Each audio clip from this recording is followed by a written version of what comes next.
یہ آج سے 6 سال پرانی بات ہے۔ میں ایک درمیانے سائز کی کمپنی چلا رہا تھا۔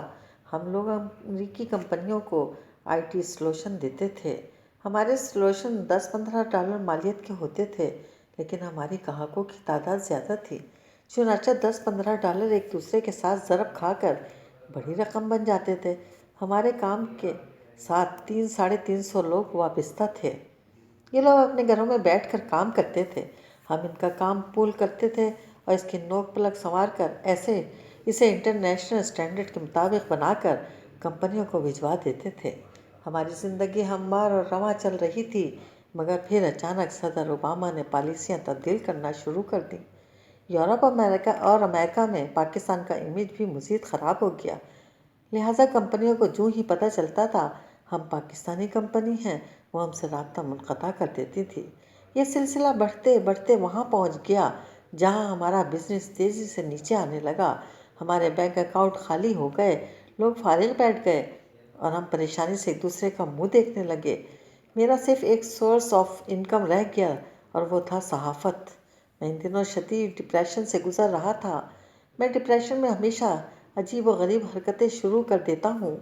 میں پیدل چل پڑتا ہوں اور چلتے چلتے بعض اوقات کسی اجنبی گاؤں یا دوسرے شہر پہنچ جاتا ہوں، یا میں ایئرپورٹ جاتا ہوں اور مجھے جہاں کی فلائٹ مل جائے میں اس میں چڑھ جاتا ہوں، یا میں ٹرین میں سوار ہو جاتا ہوں، یا کسی لوکل بس میں داخل ہو کر سارا دن اس میں گزار دیتا ہوں، یا پھر انتہائی پرانی ٹھکر ٹیکسی میں گھس جاتا ہوں اور اسے کہتا ہوں تم بس چلتے رہو، اور جہاں دل چاہتا ہے اتر کر چل پڑتا ہوں۔ ڈپریشن دور کرنے کا یہ طریقہ میں نے خود ایجاد کیا اور یہ کم از کم میرے سلسلے میں بہت کارگر ثابت ہوتا ہے۔ میں نے اس دن بھی یہی کیا۔ میں گھر سے نکلا، چوک میں گیا اور انتہائی تھک کر ٹیکسی میں سوار ہو گیا۔ یہ 1987 کی FX گاڑی تھی۔ اس کا کوئی پرزہ ٹھیک کام نہیں کر رہا تھا۔ گاڑی آگے چلنے کے ساتھ ساتھ پھڑک کر دائیں بائیں بھی چل پڑتی تھی۔ ڈرائیور گاڑی سے بھی زیادہ بیمار اور بوڑھا تھا۔ میں نے اس ٹیکسی میں بمشکل 1000 میٹر سفر کیا اور میرا ڈپریشن خوف میں تبدیل ہو گیا۔ میں ڈر گیا اور میں ڈرائیور سے ٹیکسی روکنے کے لیے منتیں کرنے لگا۔ ڈرائیور نے بڑی مشکل سے بریک لگائی۔ میں نیچے اترا، جیب میں ہاتھ ڈالا، $500 کا نوٹ نکال کر ڈرائیور کو دیا اور فٹ پاتھ پر پیدل چلنے لگا۔ میں نے تھوڑی دیر بعد محسوس کیا کوئی میرے پیچھے دوڑ رہا ہے۔ میں نے خوفزدہ ہو کر مڑ کر دیکھا، ٹیکسی کا ڈرائیور میرے پیچھے سر پٹ بھاگ رہا تھا۔ میں رک گیا۔ وہ بیمار اور بوڑھا تھا۔ وہ بڑی مشکل سے میرے قریب پہنچا، لمبے لمبے سانس لینے لگا، اور جب سانس بحال ہو گیا تو اس نے گلگیر آواز میں کہا، سر، میں آپ کے ہاتھ چومنا چاہتا ہوں۔ مجھے میری نام و نہاد کامیابی کے اس لیول تک پہنچا دیا ہے جہاں میرے جیسے چھوٹے لوگ خود کو مقدس سمجھنے لگتے ہیں اور ہر شخص سے توقع کرتے ہیں یہ بھی میرا فین ہوگا۔ میں نے اس ٹیکسی ڈرائیور کو بھی اپنا فین سمجھا اور متکبر لہجے میں کہا، نہیں نہیں بابا جی، کوئی بات نہیں، میں بھی آپ جیسا انسان ہوں۔ ڈرائیور نے میری بات پر غور توجہ دیے بغیر کہا، سر، مجھے 4 دن سے کوئی سواری نہیں ملی تھی۔ میرے گھر میں 2 دن سے فاقہ چل رہا تھا۔ صاحب، آپ فرشتے بن کر آئے اور مجھے $500 دے دیے۔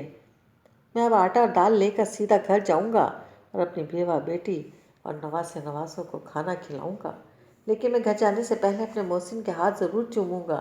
وہ یہ کہہ کر میرے ہاتھ کی طرف لپکا اور میرا ہاتھ اپنے گندے اور کھردرے ہاتھوں میں لے لیا اور میں سکتے کے عالم میں اس کی طرف دیکھنے لگا۔ مجھے اس وقت محسوس ہوا میرا تازہ تازہ بزنس فلاپ ہوا ہے، میں کریش کر رہا ہوں، لیکن میں اس کے باوجود اس شخص کی نظروں میں دنیا کا امیر ترین شخص ہوں۔ میں اس شخص کی نظروں میں صرف $500 کی وجہ سے اندھاتا ہوں۔ فٹ پاتھ پر اس وقت 2 لوگ کھڑے تھے، میں اور وہ ڈرائیور۔ میں خود کو ناکام، ڈاؤن اور لوزر سمجھ رہا تھا، جبکہ میں ڈرائیور کی نظروں میں دنیا کا امیر اور سخی ترین شخص تھا۔ میں نے فوراً ڈرائیور کا ہاتھ پکڑا اور اس سے رخ موڑا، اسے اپنی جگہ کھڑا کیا اور خود اس کی جگہ کھڑا ہو گیا، اور پھر وہ لمحہ آ گیا جس نے مجھے دنیا کی چوتھی سچائی سمجھا دی، اور وہ چوتھی سچائی تھی، ہم ناکام ہونے، بدحال ہونے اور کریش ہونے کے باوجود بھی جہاں پہنچ جاتے ہیں وہ جگہ لاکھوں، کروڑوں بلکہ اربوں لوگوں کی زندگی کا سب سے بڑا خواب ہوتی ہے۔ لوگ نسلوں کی محنت کے بعد بھی اس جگہ تک نہیں پہنچ پاتے جہاں ہم اونچائی سے گرنے کے بعد، ناکام ہو جانے کے بعد پہنچ جاتے ہیں۔